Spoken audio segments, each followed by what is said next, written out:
쓰레기와 순금의 차이를 마음에 새기십시오. 쓰레기와 순금의 차이를 마음에 새기십시오라는 제목으로 하나님 말씀 증거하도록 하겠습니다.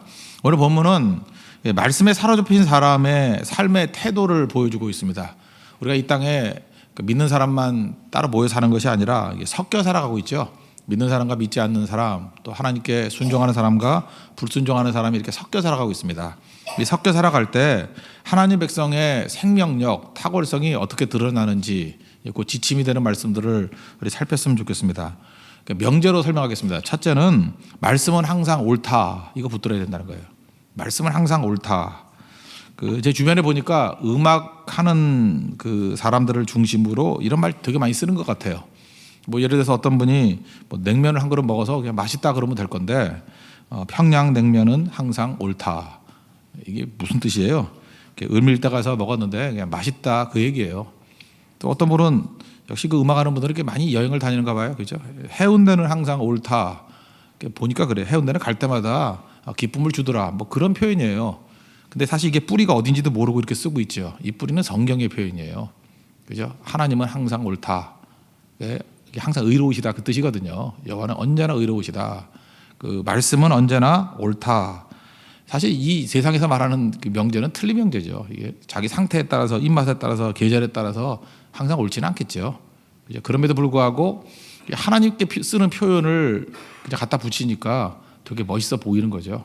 그죠? 그러나 그건 틀린 명제라는 것입니다. 그러나 진짜 맞는 건 뭐예요? 하나님은 항상 옳다. 말씀은 항상 옳다. 이게 우리 섞여 사는 세상 속에서 하나님 백성들이 붙들어야 될 명제라는 것입니다. 37절 보십시오. 여호와여 주는 의로우시고 주의 판단은 옳으니이다. 38절 주께서 명령하신 증거들은 의롭고 지극히 성실하니이다. 의롭다라는 말은 공정하다, 옳다 그런 뜻이고요. 여기서 판단이라고 말하는 것은 재판을 말합니다. 재판. 그러니까 재판이 항상 공정하다 그런 뜻이죠. 사람들은 재판할 때 공정하지 않죠. 예를 들어서 뇌물 먹고 이렇게 잘못된 판단을 내리거나 하는 것들이 역사상 얼마나 많이 있었습니까? 또 눈치 보다가 또 환경에 따라서. 그래서 사람의 판단은 옳아야 되지만 옳으려고 노력할 뿐이지 절대로 오를 수는 100% 오를 수는 없겠지요. 근데 하나님의 판단은 옳다라는 거예요. 하나님의 재판은 언제나 옳다, 공정하신 분이다. 그래서 옳은만뿐만이 아니라 시간적으로도 그 38절을 보니까 성실하다 그랬죠. 이거는 변함이 없다라는 것입니다. 하나님의 말씀은 항상 옳고 변함이 없다. 이거 다 아는 것 같이 보이지만 이게 굉장히 중요한 우리에게 적용점을 준다고 생각을 합니다. 저같이 목사 설교하는 사람들 보면 옛날 설교들도 이렇게 읽잖아요. 읽어보면은 예를 들어서 하다못해 마틴 루디 존스 100년도 안 된 분인데 50년 정도 되신 분인데 그분의 설교도 그렇고 스펄전 설교 한 100년 됐죠. 이런 설교 읽어보면요. 자기 딴에는 나름대로 굉장히 시사적인 설교를 했다고 생각해요. 적용적인 설교. 그래서 적용을 했다, 시사적인 내용을 살폈다, 참 깨어있다.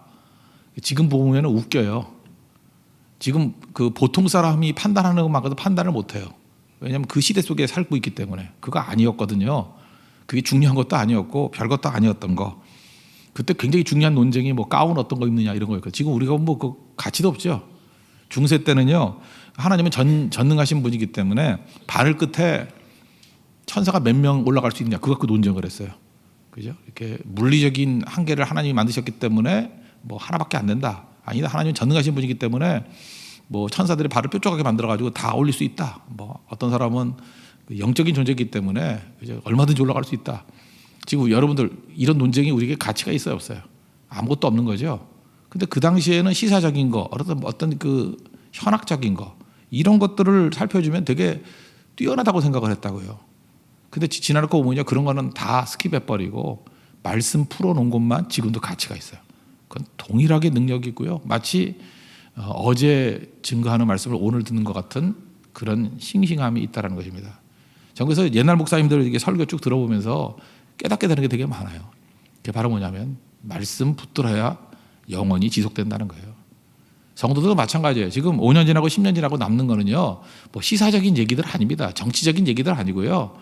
예화 이런 건 남지 않습니다. 생명의 말씀만 남아요. 그게 나를 살리고 나를 성장시키고 나를 천국까지 이끌어가는 원동력이 된다는 것입니다. 여러분 평생의 삶이 하나님의 말씀은 옳다. 그죠? 이거 붙들고 나갈 수 있는 우리 하나님의 종 되기를 바랍니다. 그래서 우리가 교회의 토대가 있죠. 어떤 토대 위에 서야죠? 말씀의 토대 위에 서야만 영원한 교회가 되는 것이지, 그거 말고 다른 토대는 금방 무너진다는 거예요. 말씀의 토대로 승리할 수 있는 하나님의 종 되기를 바랍니다. 두 번째 내용은 뭐냐면, 우리가 사랑하잖아요. 사랑하면은 안타까움이 있다라는 거예요. 우리는 진리를 먼저 맛본 사람들 아닙니까? 그래서 사랑에 안타까움이 있어야 된다는 거예요. 성경은 이렇게 접근해요. 사랑하면은 안타까움도 있지만 그 안타까움이 어떤 형태로 드러나냐 하면은 안타까움이 질투라는 형태로 드러난다는 거예요. 인간의 질투, 이렇게 타락한 질투하고는 다른 거고요. 그래서 그냥 안타까운 질투 이렇게 꼭 수식어로 붙였으면 좋겠어요. 하나님이 질투하시는 하나님이잖아요. 너무너무 사랑하는데 사랑하는 사람이 바른 길로 안 가고 죽을 길로 가면 안타깝잖아요. 거기서 나오는 그 안타까움을 열정 또는 질투 이렇게 표현했다는 것입니다. 특별히 39절 보십시오. 139절. 내 대적들이 주의 말씀을 잊어버렸으므로 내 열정이 나를 삼켰나이다. 여기 열정이라고 말하는 단어가 이게 질투심이라는 단어가 똑같은 단어예요. 그러니까 말씀에 대한 열정, 질투심 이런 게 생겼다는 거죠. 그 열정이 어느 정도였느냐 하면은 나를 살랐대요. 불살라버릴 정도로. 내 존재가 견디지 못할 정도의 질투심을 느꼈다는 것입니다. 질투심은 누구에게 느껴요?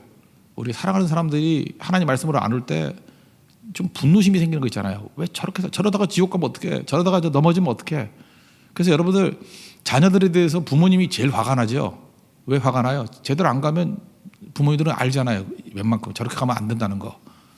그러니까 그걸 성경에서는 열정이라고 표현하기도 하고 질투라고 표현하기도 했다고요. 사랑하니까, 안타까움에.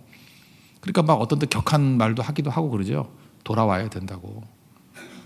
사랑 없는 사람에게 무슨 질투를 합니까? 그래서 자기 여자분들 같으면 자기 남편이 다른 여자 만난다 그러면 질투심이 생겨야죠. 그죠? 근데 옆집 아저씨가 다른 여자 만난다고 그 질투심이 왜 생겨요? 그거 생기면 이상한 거죠. 그죠? 그러니까 똑같은 거예요. 그래서 하나님은 우리를 사랑하기 때문에 질투하는 하나님으로 묘사된 거고, 우리도 마찬가지예요. 다윗이 하나님을 사랑하니까 하나님 백성들이 하나님을 섬기지 않는 거에 대해서 열정이 생겼다. 질투심이 생겼다요.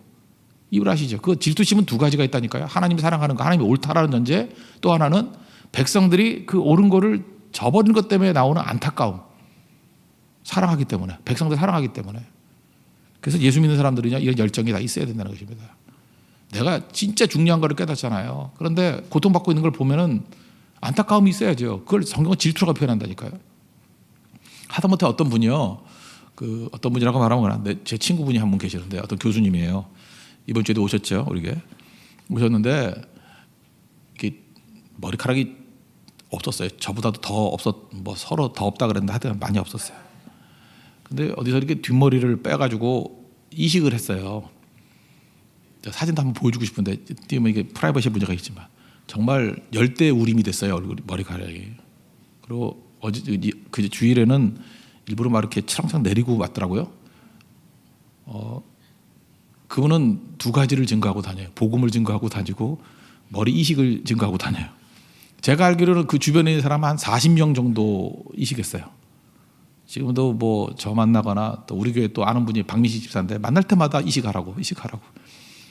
그 왜 그렇죠? 그분은 너무너무 좋은 거예요. 그러니까 자신감이 없었는가 봐요. 머리카락이 없어가지고. 근데 자신감이 생겼고 삶에 의욕이 생기고 젊어지고 뭐 사람들이 뭐 10년 이상 젊어졌다 그런다 그러고 하여튼 뭐 연구도 잘 된대요.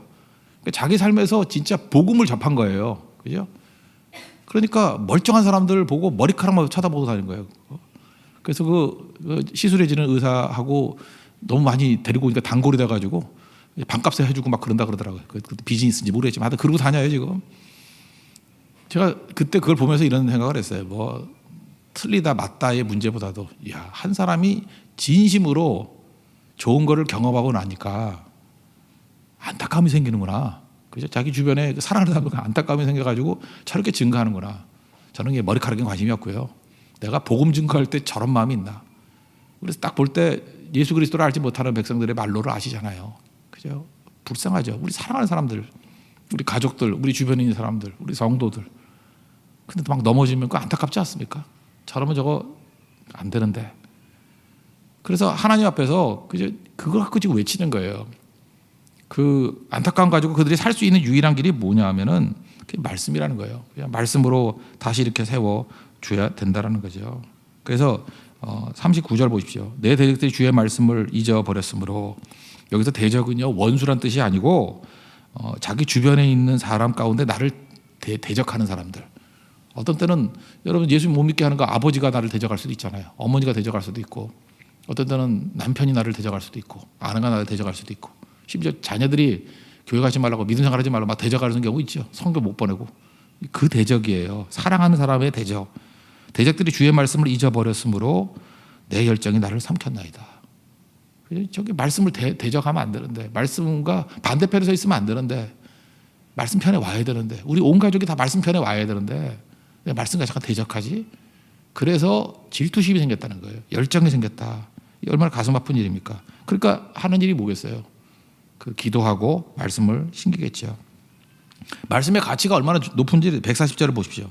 주의 말씀이 심히 순수함으로, 여기 순수라고 표현이 되는데 이게 원래 뜻은 순금이에요. 순금. 그러니까 100% 순도의 순금이에요. 주의 말씀이 심히 순금 같으므로 주의 종의 일을 사랑합니다. 사랑하면 좋은 거 주려고 그러죠. 제가 오늘 제목을 이렇게 두 가지로 삼았는데, 쓰레기 또는 순금 그랬는데, 순금의 특징은 뭐냐면요, 순도가 높으면 높을수록 변함이 없대죠. 그래서 지금 그 신라 시대 때 그 금관 보면 지금도 그대로 형태를 갖고 있죠. 순도가 높으면, 그죠? 순금 벼라가 되잖아요. 그 파라오 이게 순금으로 해놓은 거 몇천 년이 지난데도 불구하고 그대로 있어요. 금으로 된 거는. 그래서 금은 이게 유물이 나와요. 변함이 없으니까. 그러니까 하나님 말씀이 순금이라는 거예요. 말씀에 절대 변함이 없다라는 거죠. 이 좋은 거를 줘야 되는데, 내가 사랑하니까 이걸 줘야 되는데. 쓰레기의 특징이 뭐냐면, 한번 쓰레기 우리가 경멸의 뜻으로 얘기하는 게 아니에요. 한번 생각해 보세요. 여러분 잘 차린 음식이 있습니다. 음식이 너무너무 맛있고 좋죠. 아주 고급 음식이라고 합시다. 너무너무 좋은 음식이에요. 제가 보장해요. 그거 3시간 지나기 전에 쓰레기 돼요. 그죠? 3시간 지나기 전에 쓰레기 돼요. 다 먹으면 다 음식 쓰레기예요. 너무나도 아름다운 꽃이 있죠. 이 꽃이 있는데 화환 같은 거, 그 꽃이 썩으면 상하면 밟히면 나는 악취가 얼마나 심하지 아십니까? 그거 곧 화한 쓰레기 돼요. 전자제품 너무너무 좋은 거죠. 그시면 그 몇 년 지나면 그것도 쓰레기 돼요. 그러니까 유효기간이 길지 않은 거에 인생 거는 게 답답한 거죠. 즉 유효기간이 얼마 안 되는 거거든요. 왜 돈 갖고, 어떤 사람 그러잖아요. 뭐 엄청나게 돈 들여가지고 없어질 거, 유효기간이 얼마 안 되는 거, 뭐 자동차 사고 뭐 이런 거, 뭐 집은 좀 오래 갈까요? 그렇지만 내 인생을 집 사는데 인생 건다 그러면 그건 유효기간이 이 세상에 끝나는 거 아니에요. 그러니까 사랑하는 사람들에게 그 가치를 알면은 유효기간이 긴 걸 사라 그러죠. 그죠? 오랫동안 남을 거, 영원히 남을 거, 그게 하나님의 말씀이라는 것입니다. 가치를 알기 때문에 안타까움이 있다라는 거예요. 그래서 우리 성도들에게 아까도 얘기했죠. 이게 머리 이식해가지고 머리 풍성해지는 거, 그거를 체험하니까 증거하잖아요. 우리 성도도 마찬가지예요. 이 말씀이 우리를 살리는 가치를 알기만 하면 사실 증거는 저절로 되는 거예요. 그래서 사실 그게 실감하지 못하기 때문에 말씀을 증거하지 않는 거죠. 말씀은 영원합니다. 그죠? 말씀은 우리를 살리는 영원히 남는 순도 높은 순금 같은 것이라는 거예요. 그 말씀 붙들고 우리도 우리 가슴 속에 사랑 때문에 질투가 생기고 사랑 때문에 안타까움이 있는 우리 믿음의 종 되기를 바랍니다. 그리고 세 번째 얘기는 뭐냐 하면, 고난이 없을 수는 없잖아요. 그러니까 고난을 압도하는 큰 기쁨을 구하라는 거예요. 그러니까 우리 믿는 사람들은요, 이게 미신 믿지 않아요. 뭐 예수 잘 믿으면 고난이 없을 거다. 그건 거짓말인 거 아시죠? 왜 고난이 왜 없어요? 그죠? 바른 길로 가는데 왜 고난이 없어? 고난이 있지. 대적이 있죠. 그 자전거를 타는데 빨리 타면 빨리 탈수록, 좋은 자전거는 좋은 자전거 저항이 세거든요. 한 15km 달리면 저항 없어요. 근데 한 30km 정도 달리면요, 바람과 굉장히 싸워야 돼요. 그래서 이렇게 구부리고 타잖아요.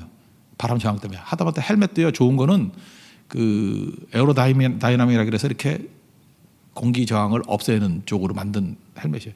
그 무슨 차이가 있겠어요, 그게. 근데 저항은 반드시 있는 거죠. 그러니까 고난이 없는 게 아니고, 고난을 이길 수 있는 압도적인 믿음과 기쁨이 있으면 고난 이기는 거예요. 그래서 믿음 있는 사람들을 보면요, 고난이 없는 건 아닌데 주변 사람들은 고난만 보이니까 너 이렇게 고난이 많은데 왜 이렇게 즐거워? 그런데 이 사람은 고난을 못 느끼는 거예요. 왜냐하면 기쁨이 너무 커가지고. 기쁨이 너무 크면요, 고난이 고난으로 다가오질 않아요. 모르는 거예요. 제가 일본 가정에 가서 이렇게 며칠 지냈던 적이 있는데, 우리 권사님 때 거기가 좀 약간 제일교표 중에 좀 오래 사셔가지고 좀 부잣집이었어요. 그런데 부잣집인데도 불구하고 일본 나는 살람 못 살겠더라고. 추워서 못 살겠다. 일단 추워서. 겨울에 갔는데 너무너무 추운 거예요. 그래서 이렇게 뭐 시타 같은 걸 틀려니까 그 뜨거운 바람 나오니까 이게 또 목이 가가지고 설교를 못 하잖아요. 그래서 그것도 못 틀겠고. 그러니까 이거 어떻게 일본 사람 사나 그랬더니 일본은 항상 이게 목욕탕에 물이 뜨거운 물이 이게 잠겨져 있더라고요. 거기 들어가서 때 밀면 안 돼요. 거기는 온 가족이 들어가서 그냥 샤워하고 들어가요. 깨끗한 몸으로 씻고 들어가서 몸을 데우는 데더라고요. 몸을 데우는데 거기서 한 20분 정도 있으래요. 그럼 몸이 막 뜨거워진대요. 진짜 막 뜨거워져요. 그리고 잽싸게 나와가지고 이불 덮고 자래요. 그게 일본 사람들이에요. 와, 나 진짜. 그래서 첫날은 하라는 대로 한번 해봤죠. 들어갔더니 몸이 뜨거워지더라고요. 뜨거워지니까 막 몸에서 막 열이 나요. 그냥 성령 받은 것 같아요. 막 너무 뜨거워가지고. 그리고 찬 이불 속에 들어가니까 그 다음에 자겠더라고요. 내 체온 때문에. 그러고 사는 거예요. 제가 그래서 그걸 보면서 느낀 게 그거예요. 아, 이게 압도적인 뜨거움은 추위를 이기는구나. 마찬가지로 우리도 압도적인 기쁨이 있으면요, 고난 생각이 안 나요. 다 이기는 거죠. 오늘 성경 그 얘기예요. 하나님 앞에서 우리 새벽기도 나오는 이유가 무엇입니까? 우리가 지금 오늘도 고난도 있고 마귀가 역사하는 거 전제해야 되죠. 마귀가 뭐 자고 있나? 분명히 우리 공격할 건데 새벽마다 압도적인 은혜로 무장하고요, 압도적인 기도로 무장하고 압도적인 믿음으로 무장하면요, 마귀의 방해가 방해되지 않아요. 오히려 그것 때문에 재밌어요. 마운틴 바이크 탈 때 재밌듯이. 그저 이렇게 굴곡이 있으면 더 재밌거든요. 그 이기는 재미가 있거든요. 이겨낸다고요. 그걸 오늘 성경은 말씀하고 있다라는 것입니다. 141편 보십시오. 내가 미천하여 멸시를 당하나 주의 법도를 잊지 아니하였나이다. 내가 미천하고 아무리 힘들었지만 하나님 말씀만은 붙들었습니다. 그 얘기죠. 143절. 환난과 우환이 내게 미쳤으나 주의 계명은 나의 즐거움입니다. 이 환난이라는 건 뭐냐면요, 원래 원뜻을 제가 사전 찾아보니까 좁은 곳에 갇혀 있다 그런 뜻이에요. 그래서 고문 중에서도 제일 큰 고문이 좁은 곳에 이렇게 갇혀 꼼짝달싹 못하게 하는 그래요. 그러니까 이거는 환경적인 어려움을 말하겠죠. 이게 환난이에요. 우환은 뭐냐면 다른 사람에게서부터 받는 압제. 사람이 이렇게 핍박하는 거예요. 그러니까 환경의 고난, 사람의 고난. 이것도 똑같은 단어가 사전 찾아보니까 사무엘상 22장 2절, 우리 교회 그 카페 아둘람 카페가 있죠. 아둘람에 모였던 사람들 묘사할 때 이 단어를 썼더라고. 사무엘상 22장 2절 보니까 환난당한 모든 자와 빚진 모든 자와 마음이 원통한 자가 다 그에게로 모였고, 이게 아둘람이거든요. 여기 첫 번째 나오는 환난당한 모든 자, 이 환난당했다는 건 뭐냐면 사람들에게 치인 사람들이에요. 사람들에게 치여가지고 그런 사람들이 다 모였더라. 이걸 묘사하고 있습니다. 그러니까 우리 인생 가운데도 많은 그 환경적인 어려움들, 사람을 위한 어려움들이 있죠. 근데 이 두 가지가 한꺼번에 오는데 이걸 이길 수 있는 힘이 어디에 있어요? 말씀이 있다는 거예요. 말씀이 충만해지면 능 이기도 남다는 거예요. 제가 그 사역을 그만두고 사임하고 한 2년 동안 있지 않았습니까? 근데 이렇게 말하면 이거 말하지 말라 그러는데 저는 사실 그렇게 힘들지 않았어요. 힘들지 않았던 이유가 뭘까? 주변에서는 되게 힘들었을 것 같고, 너 어떻게 살았냐 그러면서 미치지 않은 게 다행이지 뭐 별소리 다 해요. 그 말이 미치겠더라고. 왜 그런 저런 소리를 하나? 뭐 별소리 다 해요. 근데 그때 제가 살았던 힘이 뭐냐면 하나님이 주셨던 방법이었는데, 그때 제가 공부를 하루에 한 14시간씩 했거든요. 성경 공부를. 성경이 너무 재밌는 거예요. 제가 그때 이사야서, 예레미야서, 뭐 다니엘, 에스겔 그때 다 봤어요. 뭐 옛날 같으면 그게 깊이 볼 시간이 없었거든요. 그 깊이 보고 역사서 다 살피고. 이번에 뭐 11개 상하할 때 사실 옛날보다 그렇게 힘들지 않더라고요. 그죠? 뭐 머릿속에 다 들어와 있으니까. 그 세계 속에 들어갔다 나오니까. 그래서 오늘은 시스기야 만나고 오는 거예요. 며칠 동안. 그죠? 왔다가 왕 임금님 안녕. 그리고 또 와서 그다음 아들 만나고. 그래서 그때 제가 받았던 말씀이 시편 119편의 92절이에요. 이거 읽다가 무릎을 쳤어요. 92절 앞부분에 가보면 주의 법이 나의 즐거움이 되지 아니하였다면 내가 고난 중에 멸망하였으리이다. 고난 만만하게 보지 마십시오. 고난은요 사람을 피폐하게 만들고 죽이는 힘이 있어요. 고난은 사람을 죽여요. 근데 그 죽지 않고 살 수 있는 힘이 뭐냐면 하나님 말씀이에요. 말씀 붙들면 물속에서 튜브가 이렇게 뜨듯이 우리를 살려주고, 이때가 주는 압도적인 즐거움이 있어요. 압도적인 즐거움. 그 고난 중에 왜 웃냐 그러면 미쳐서 웃는 게 아니에요. 그 세상에 모르는 기쁨이 있어요. 말씀이 주는 기쁨과 위로와 힘이 있어요. 일어서는 거라고. 오늘도 여러분 영적 싸움을 벌일 때 만만치 않은 싸움일 거예요. 그래서 자다가 아침 먹고 가면은 그냥 맨날 깨져서 저녁에 힘든 거예요. 항상 우리 아침 새벽 기도를 우리에게 주셨다는 게 복이죠. 압도적인 은혜로 무장하고 나가면 이겨요. 뜨거운 물로 몸 달구고 나가면 추운 이불 속에서도 이기더라고. 어쨌든 이길 수 있다는 거예요. 그래서 오늘 성경의 말씀은 뭡니까? 성도들을 잘 보세요. 여러분 상황에서 어떤 일이 벌어질지 목사가 어떻게 다 알겠어요. 딱 하나예요. 철저히 말씀으로 무장시키고 어딜 내보내도 다 이겨요. 우리 성경 원리도 마찬가지예요. 우리 성경 여러 팀은 나눠져서 막 나가거든요. 그 일일이 가서 어떻게 체크해요? 율법주의적으로 체크하면 절대 일 못해요. 근데 새벽마다 말씀으로 무장하고 난 다음에 말씀 먹이고 오늘 주신 말씀, 오늘의 기도의 능력 무장하고 내보내면 웬만하면 다 이겨요. 그래서 여러분 이 홍대 세교회만의 성교의 비밀이 뭔지 아시죠? 아침 저녁의 말씀이에요. 그죠? 그게 우리의 힘이 된다는 거 안다고. 그 말씀으로 무장하니까 오히려 저 성교 와서는 오히려 교회에서 할 때보다 더 피를 말리듯이 매달려서 말씀 붙들거든요. 왜? 말씀에 우리 무기가 없기 때문에. 영적으로 마귀를 무너뜨릴 수 있는 무기가 이거보다 더 강력한 무기는 없기 때문에. 이게 핵폭탄이에요. 핵폭탄. 말씀 붙드십시오. 그러면 승리하게 된다는 것입니다. 말씀 항상 옳습니다. 첫 번째, 사랑하면은 안타까움이 생깁니다. 질투심. 그리고 마지막 세 번째, 하나님 압도적인 말씀의 은혜를 받으면 어떤 고난도 다 이길 수 있다라는 거예요. 오늘 이 섞여 사는 세상 속에서 성도들이 이기는 길들을 우리에게 보여주고 있습니다. 이 세 가지 명제를 붙들고 항상 승리하는 하나님의 종 되기를 기원합니다. 예, 보다 자리에 일어나겠습니다. 94장 주 예수보다 더 귀한 것은 없네.